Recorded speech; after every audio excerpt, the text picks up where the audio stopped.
Get the drive out of here, and he might well have a go, but Quartararo won't mind. A few glistening, glassy eyes for Pecco Bagnaia. Oh, Quartararo's had a track limits warning. He didn't run off track on the last lap, did he? No, he's battling for position, and they will take your position away from you. It's all about the next corner coming up, turn 14. Bastianini's surely going to dive to the inside. Here we go. Oh, he's going to dive for it. Oh, he's got it stopped. I'll tell you what, Quartararo had a moment, didn't expect that to come, and almost touched Enea Bastianini. And Marc Marquez, even though his right arm has caused him so many problems over the year, he takes back-to-back wins.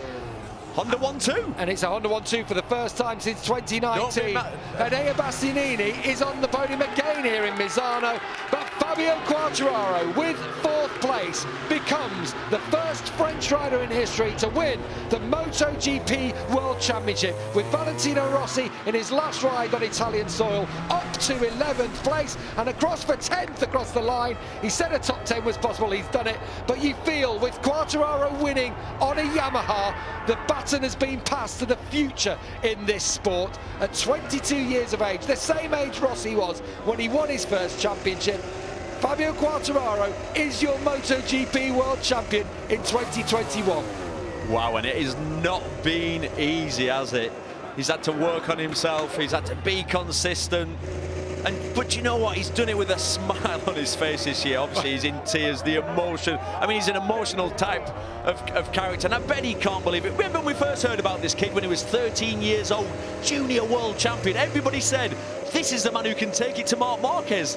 And then he came into this paddock, and straight away he was fast. But then there were the years where he got lost a bit of confidence, changed teams, moved up to Moto2, didn't really do anything sensational, and then got signed up for MotoGP. All the experts, I was one, said it's too soon, I don't think he's ready, but he's managed. Well, he got to MotoGP, and that's where he belonged, and that's where we've seen his talent from 2019. What a talent, deserved champion, could not be happier for the kid. He is the first French rider to win in MotoGP, and that will be huge news in the Hexagon, without a doubt. That will be front page for Fabio. Valentino Rossi comes to celebrate with his fans. A 10th place finish in the end. He was only just behind his brother Luca Marini. He closed by 2 seconds on the last lap. There's a bit of steam coming off the top of his bike. Brilliant. As Marc Marquez, he actually came back there to congratulate Fabio Quartararo. They had a great battle, didn't they, back in 2019, and you do feel like the future is going to be them battling again on into the future with Pecco Bagnaia, 3 different manufacturers and 3 riders at the top of their game. Yeah, well, the future's bright, isn't it? Because we've got the young talents. We've got Marquez, who's obviously back. You've got Bagnaia, who's really on form. So, yeah, I'm already looking forward to next year. But we've still got 2 to go. It's going to be really interesting to see. Marquez is going to try and finish this season with a clean sweep, because we're going to Portimao next. An anti-clockwise track should work for him, really. It's physical. This is a physical place. Oh, no, actually, to it's not. It's clockwise. I'm just getting too giddy. Well, it doesn't matter, does it's it? Valencia. That's the anti-clockwise track. Valentino Rossi taking the plaudits from his fan club down there. He saw Uccio down there too. There's his fiancée. Last time at home, 44th race, and he's done it with a top 10. And there are times in the past when you'd say a top 10 for Valentino, he's going to be disappointed. He'll absolutely love that one. We've got the red carpet out, and rightly so. Here's Eric, his manager, with the cream jeans on. Yeah, and Tom, his mate, who's holding aloft the tricolour. Eric looks happy. Oh, I wonder why. Mr. 10% will be there. I'm only going to go there. I'll just say this once. Ka-ching! Oh, look at you've got to be so pleased for him. As I say, the 6th youngest rider in history. Here we go. To take the MotoGP World Championship. R&B? Well, I don't know what kids listen to nowadays. What do they listen to? Certainly don't do the robot when it's happening. I don't know what happened there. I'm a bit embarrassed about that. Well, the tunes are playing out for someone who is a bit of a party boy. You have to say, he loves it. He loves the celebrity lifestyle, and he is a big star now. He's right on the big stage as the MotoGP World Champion. Pol Espargaro takes his first podium on the Repsol Honda. We mustn't forget that. He's ridden superbly. Cooler conditions gives him a bit of leverage, doesn't it, to try and get something he likes on the Honda. As Marquez gets congratulated by Takeo Yokoyama, and look at his team. It's like the old days. This is what it's about. They celebrate in Parc Ferme as Fabio Quartararo. You've got to love the kid. My only disappointment here is his leathers aren't open, because that would top it off for me. Look at this. This is what it's about. Drink it in, Fabio. Enjoy every moment of this. Brilliant. You've seen the photos on social media throughout this season of him posing with Marc Marquez when they were kids, him posing with Valentino Rossi. It's been his dream. It's been his dream since he was in nappies pretty much, and now he is on top of the world.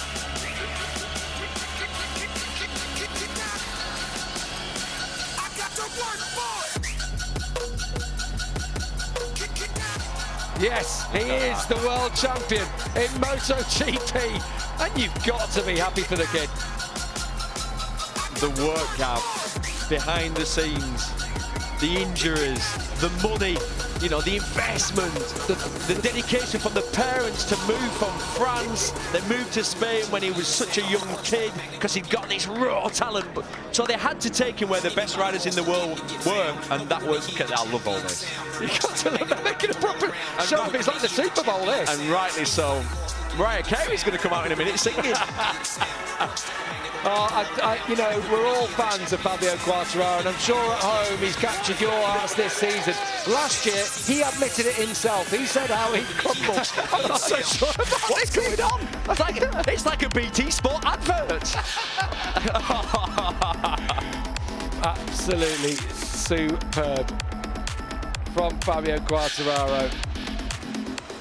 You know, he's a new generation of rider in this sport. Came into MotoGP as a teenager, and he's gone on to win the title 3 years later, or 3 seasons later at least.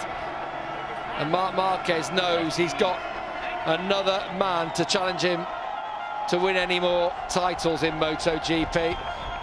Oh, look at that helmet. I love his helmet design anyway, but in gold it looks even better, doesn't it? Well, it's party time here in Misano on the Adriatic coast. And I'm sure if the clubs were open, he would be down there straight away out of here on the beach, no doubt. But it's just a little bit, it's a bit quiet, isn't it, at the moment? We'll make our own party, Gav, tonight.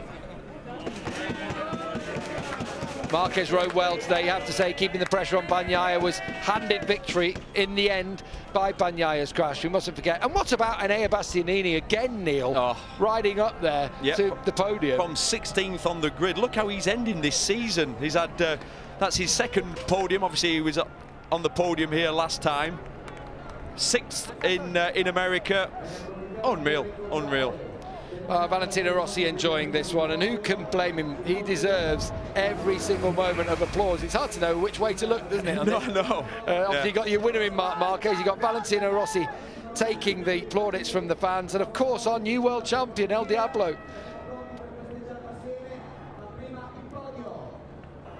No, he ain't going to throw that in. Someone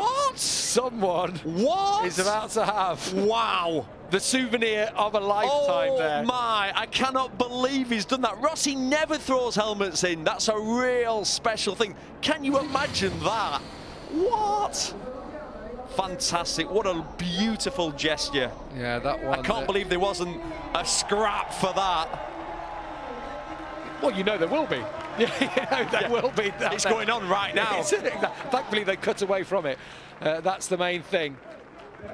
I'm sorry, ladies and gentlemen, if we sound a little bit giddy in the commentary box, but... Yeah, you know what? Good things happen to good people, don't they? And Fabio Quartararo is one of those. You say about everything that they've sacrificed over the years, it almost didn't happen.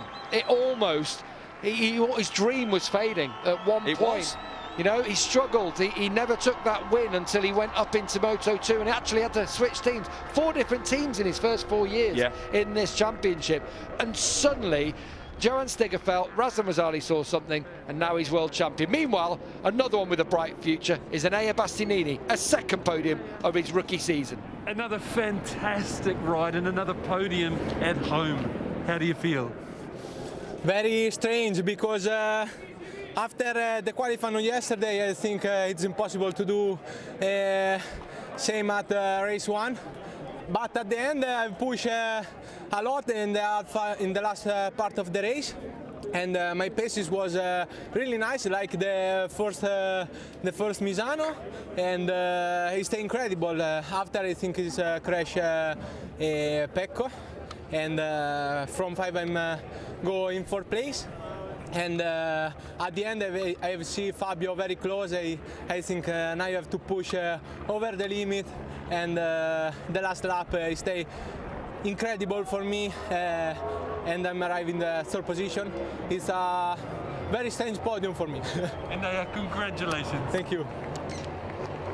Yeah, big congratulations to Enea Bastianini. He had to go for it, and he did. And Fabio Quartararo, from this position, he had a little worry. He almost was, I think, a bit surprised to see Enea on the inside there, legs flapping all about like a squid on top of the bike. Well, he sort of then, Quartararo ran into a roadblock there at that point and did the right thing, got out of the throttle, and then there's no way past. And then you honestly, believe this or not, for this split second you'll have been angry. Yeah. And then headed towards the last corner and thought, I think I'll take the world title. That'll do. It's a nice exchange, isn't it? A podium for Bastianini, a title for Quartararo. Valentino Rossi, every single marshal wants a piece of his skin, don't they, as he rides past. The Pole Espargaro, first podium for him in his first year with Repsol Honda. Alberto told us yesterday that if it was dry, you were strong, and you showed it. Did you know you could do that going into the race? Well, more or less I knew my pace coming from the test, but today the track was a little bit more tricky. I don't know, on the rear tire I didn't feel so good on the stopping, and I was struggling mostly part of the race, but then when I could overtake Miguel, I just put my rhythm. Luckily I lose Bagnaia and Mark so early in the race, and I couldn't follow them, and then I was completely alone, you know, in between them and Miguel, but I was keep doing my rhythm comfortably, and then by the tension I started to have pump. When I saw that it was 7-8 laps remaining by the end, and I was in that podium, I was so much on tension, and I couldn't even brake, and I was just going to finish the race in that position. So super pleased, super happy for the team. P1 and P2, that's amazing, but especially, you know, Takeo, all the crew that has been working huge to make that possible. I'm happy for me, but more happy for them. Great job, Paul. Thank you. Congratulations. Thank you. As if to back up how competitive MotoGP is this year, Pol is the 15th different rider to step on the podium this season. We've had 8 different winners this year. Marc Marquez taking his 3rd victory, but that's the first time for Pol Espargaro. I'm sure we just saw this. I'm sure we've seen this before, unless Ross is on his 2nd lap round. Yeah, he's going round. Do you know what? If anyone deserves to, he does. Valentino look at that from Pecco Bagnaia. You've got to love that, haven't you? All of Ducati coming down. Jack Miller, who is pals with Fabio Quartararo, I'll point out, really big pals. Down there with Paolo Ciabatti. That's lovely. From Ducati, gracious in defeat on home soil. Which is what you would expect, because we know the individuals there. Yeah, yeah. Zarco. And Zarco will be delighted to see his pal step up as world champion. He'll go onto the podium after the other riders do so. Lynn Jarvis there to celebrate with Fabio Quartararo. No podium for him today. He won't care. The Petronas team, Sepang Racing team, they brought him into MotoGP. They gave him this opportunity. Ricky from Erta there having to get out of the way as the burnout. Do you know, I love an old school burnout. You don't see as many nowadays because it's not very good for the engine. With the engine rules, exactly. You can't. He doesn't care now. When you've won a world title, you can do what you want. There'll be no fines being given out. Yeah, absolutely. Absolutely. Mark Elder down there with Fabio. It's been a great performance from 15th on the grid, and he'll hit again the emotions because this is a team sport, and he knows how much his team have been behind him this year. I love that consolation as well from Valentino Rossi down to Pecco Bagnaia. He's been there, and I'm sure his words of advice will set Pecco in good stead for the future.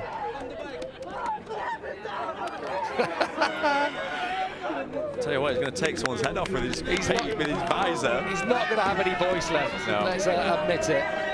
Someone's going to get a black eye here. Yeah. the first French rider to win in the Premier class in the history of our sport. It's huge, and it's huge for the sport in France. This is what the Brits want. This is what we need, isn't it? And it will give such a shot in the arm to motorcycle racing.